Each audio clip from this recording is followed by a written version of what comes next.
Assalamualaikum warahmatullahi wabarakatuh. Selamat datang kembali di Rio Hotspot Channel. Tahun 2024 baru saja kita lalui. Sekarang kita intip yuk, pencapaian apa saja sih yang diraih oleh sepak bola Indonesia baik liga maupun timnasnya sepanjang tahun 2024. Ini pencapaian yang baik aja loh ya. Kalau yang buruknya ya nanti kita bahas di episode selanjutnya. Dimulai Januari 2024, Timnas Indonesia Senior lolos 16 besar Piala Asia untuk pertama kalinya sepanjang sejarah di bawah asuhan Sintayong. April 2024, giliran Timnas U23 lolos semifinal Piala Asia U23 untuk pertama kalinya sepanjang sejarah bersama Sintayong, sekaligus membuat Timnas U23 lolos otomatis ke Piala Asia U23 berikutnya. Juni 2024, timnas senior kita untuk pertama kalinya lolos round 3 kualifikasi Piala Dunia untuk sepanjang sejarah bersama Sintayong. Dan lolosnya ke round 3 ini membuat timnas Indonesia senior lolos otomatis lagi ke putaran final Piala Asia U27 di Arab Saudi nanti. Juli 2024, Timnas U19 kembali juara AFF bersama Indra Syafri. Oktober 2024, Timnas U17 lolos ke Piala Asia U17 untuk pertama kalinya sepanjang sejarah bersama Nova Arianto. November 2024 ini ada 3 pencapaian. Yang pertama, Timnas Futsal Pria juara AFF bersama Hector Suwoto. Lalu juga Timnas Wanita atau Timnas Putri juara Piala AFF untuk pertama kalinya bersama Mochi Juki. Lalu masih di November, ini timnas senior kita berhasil kalahkan Arab Saudi 2-0. Ini untuk pertama kalinya sepanjang sejarah, itu bersama Sintayong. Nah, di sini apa yang bisa kita cermati? Ternyata ada fun fact alias fakta yang unik. Jika 5 dari 7 hal yang pencapaian timnas di 2024 ini semuanya berbau Sintayong. Lah, kok bisa berbau Sintayong? Lolos 16 besar Piala Asia itu Sintayong. Lolos semifinal Asia U23 itu Sintayong. Lolos round 3 Sintayong juga. Juara AFF U19 Indra Syafri. Indra Syafri adalah asisten Sintayong. Lolos Piala Asia U17 bersama Nova Arianto. Itu pun Nova Arianto adalah asisten Sintayong. Dan kalahkan Arab Saudi 2-0 itu juga Sintayong.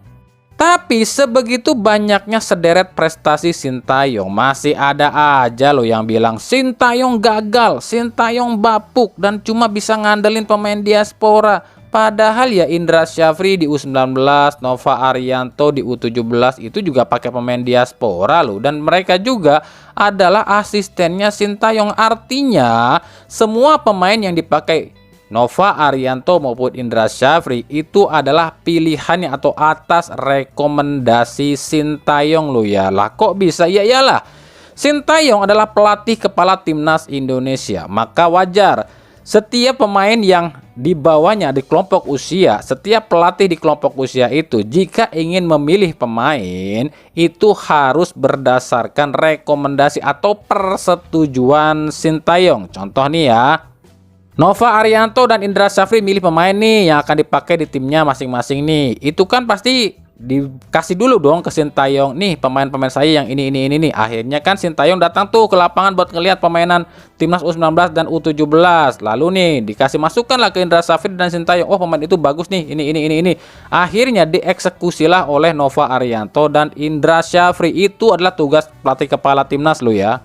Tapi inilah realita SDM sebagian bangsa kita. Mereka taunya Indra Syafri hebat juara anu, Nova Arianto hebat bisa lolosin Piala Asia. Dan semuanya juga atas rekomendasi Sintayong. Kok ada turut campur Sintayong juga?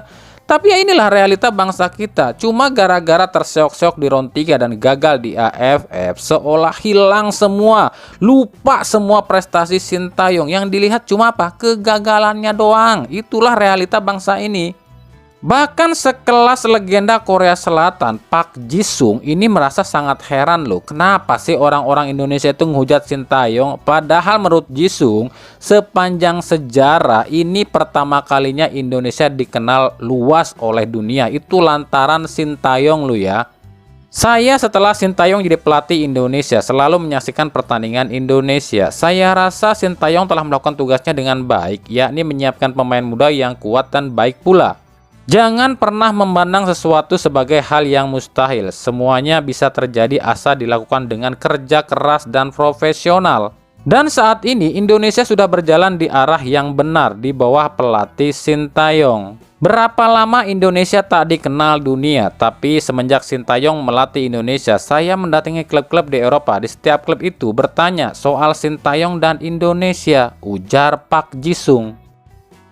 Apa artinya? Inilah yang harus kalian lihat. Timnas Indonesia bisa seperti sekarang ini tuh dikenal oleh mancanegara itu cuma karena oleh dua orang loh ya, Sintayong dan Erick Thohir. Bukan Toel dan pasukannya. Jadi buka otak kalian. Yang mengharumkan nama Indonesia itu bukan Toel dan pasukannya loh ya, tapi Sintayong dan Erick Thohir. Aduh, tapi emang susah ya membenarkan otak sebagian warga bangsa ini.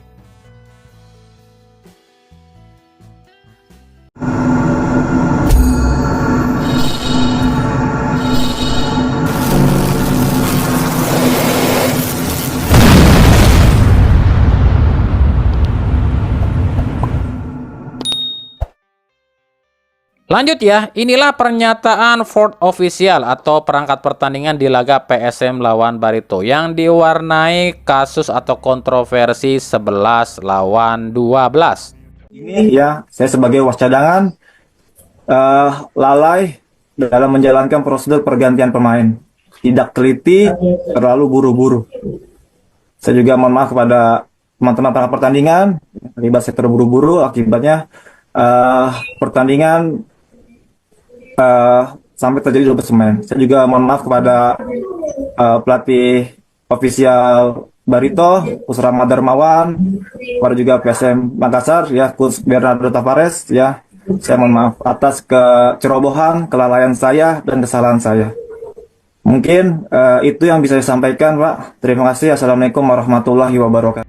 Kami pribadi pernah bilang kan, jika ini tuh adalah kesalahan wasit utama, kesalahan wasit cadangan, kesalahan hakim garis, dan kesalahan match komisioner.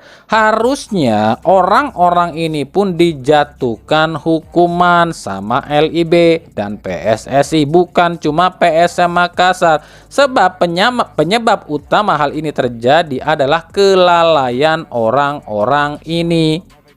Betul emang, kalau dibilang tegas, LIB memang kali ini lebih tegas ya dibanding LIB yang dulu. Nggak seperti yang terjadi di 2019 tuh, saat Persija lakukan yang hal sama tuh, memainkan 12 pemain dalam satu pertandingan saat lawan Persipura.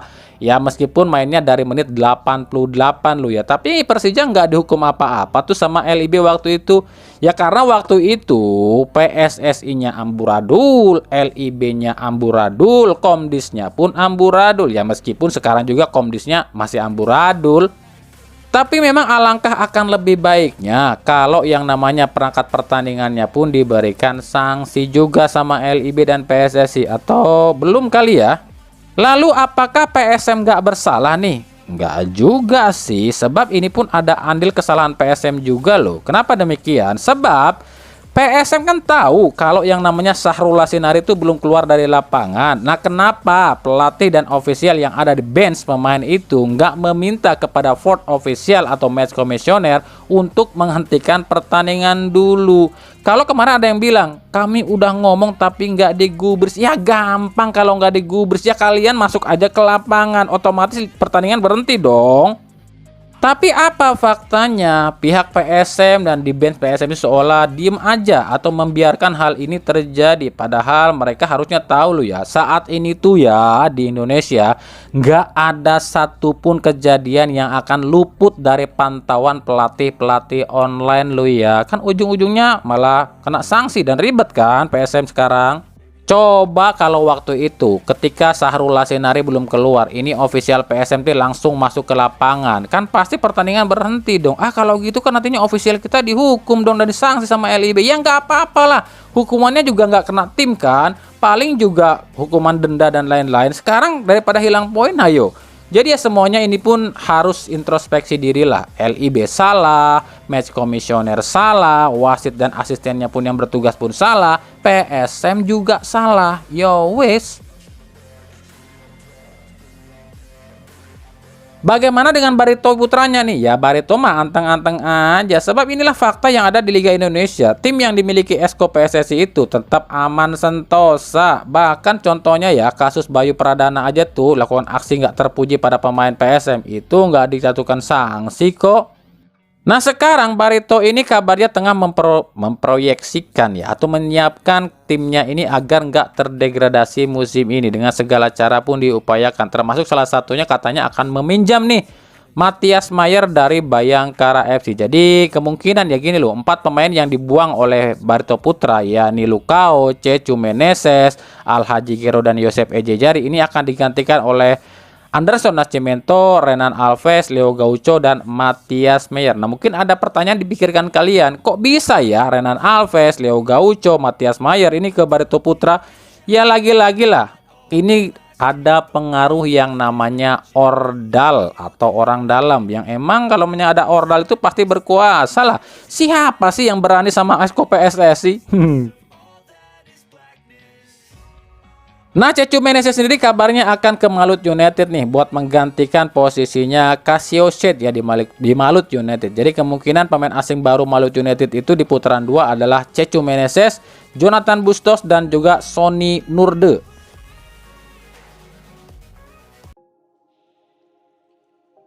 Dari Persib Bandung, inilah yang akan dilakukan atau yang dilakukan oleh Persib Bandung demi memangkas ataupun menghemat dana yang katanya dananya akan dipakai buat bikin training ground dan juga renovasi GBLA. Ya, mereka cuma akan datangkan 2 lokal dan 1 asing ya. Ya, kedua lokal udah ketahuan kali ya. Zalnando yang udah diumumkan tuh balik lagi ke Persib dan 1 lagi kemungkinan adalah Freds Butuan. Berarti Persib cuma akan datangkan 1 pemain asing lagi nih, yang kami pun nggak tahu ya siapa orangnya, siapa pemainnya. Ya kemungkinan cuma itu, sisanya mungkin nggak akan ada perubahan lagi ya. Untuk Sadil, entahlah, kami pun no comment ya. Ya kemungkinan kalau gagal ke Persib berarti memang negosiasinya gagal ya untuk meminjam Sadil ke Sabah FC di paruh musim ini ya. Nah pertanyaannya, jika memang Freds Butuan pulang ke Persib, selalu siapa yang akan dilepas atau siapa yang akan keluar dari Persib? Kalau Zalnando kemarin kan masuk, itu berarti Faris Abdul Hafiz dipinjamkan ke Gresik United di Liga 2 ya. Lalu kalau Freds Butuan masuk, siapa yang akan dicoret? Lah kok masih nanya? Ya tentu saja Rezaldi Hehanussa, karena Rezaldi akan absen sampai akhir musim. Jadi kemungkinan Rezaldi ini nggak akan didaftarkan di putaran 2 ini. Itu prediksi kami aja loh ya. Jadi kalau prediksi kami ya, Persib itu cuma akan Wilujeng Sumping 2 pemain lagi deh. Yang 1 Freds Butuan, yang 1 pemain asing. Udah itu aja sih kalau prediksi kami loh ya. Itu cuma prediksi.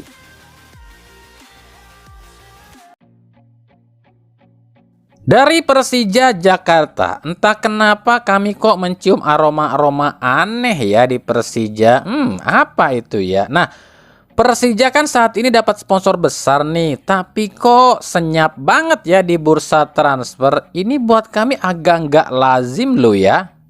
Karena kan biasanya tim yang baru aja dapat sponsor gede itu pasti akan jor-joran di bursa transfer demi mengejar juara dong. Tapi kenapa Persija kok adem ayem? Makanya kami tuh kenapa ya agak berpikir ada feeling kalau musim ini justru Persija yang akan juara deh. Kenapa demikian ya? Kalian tahulah, untuk menjalankan namanya kompetisi atau liga itu butuh duit yang gede. Tahu kan artinya maksud duit yang gede itu buat apa? Ya meskipun katanya memang benar Persija ini lagi dapat duit gede nih, tapi katanya duitnya buat dipakai bikin stadion katanya. Tapi apa ya? Nanti aja deh kita bahasnya kalau udah deket akhir musim. Cuma ini feeling kami aja loh ya kalau Persija akan juara musim ini. Lah kan ada Persib Bang yang unbeaten, ada Persebaya juga yang bagus di putaran pertama nih. Kalau soal Persib yang unbeaten itu kami udah jelaskan berkali-kali. Belum ada sejarahnya di Liga Indonesia maupun Liga 1 tim yang unbeaten akan jadi juara. Sebab di Liga Indonesia itu kalau mau jadi juara kudu kuat duitnya. Buat ngasih upeti lah, dan juga koneksi yang kuat ke federasi dan operator. Pertanyaannya, Persib kuat nggak duitnya? Persib kuat nggak koneksinya? Lalu bagaimana dengan Persebaya? Persebaya emang bagus di putaran pertama, tapi jangan lupa Persebaya itu nggak ada wakil di PSSI dan LIB lo ya. Apalagi kita tahu lah, ketua Komdis PSSI dari tim rival Persebaya. Yo wes. Tapi sekali lagi kami jelasin, ini tuh cuma feeling atau prediksi kami aja loh ya. Kami kan bukan orang PSSI atau LIB loh ya. Bukan Tuhan juga peramal loh yang bisa meramalkan masa depan. Kami cuma memprediksi berdasarkan siklus atau kebiasaan di Liga Indonesia aja dari tahun ke tahun. Uang musim kemarin aja harusnya Borneo FC yang juara, toh tiba-tiba Persib yang juara kan. Kenapa tuh bisa begitu ya? Karena itu seperti tadi yang kami bilang. Ya lihat nanti aja deh, kalau ada yang nggak suka atau mungkin protes dengan ulasan kami ya silakan saja. Ini kan kami udah bilang, ini cuma feeling atau prediksi kami aja loh ya. Intinya ya balik lagi di Indonesia itu, lu punya duit dan koneksi, lu akan sukses di Liga Indonesia. Paham? Nah sekarang siapa yang punya duit dan punya kuasa?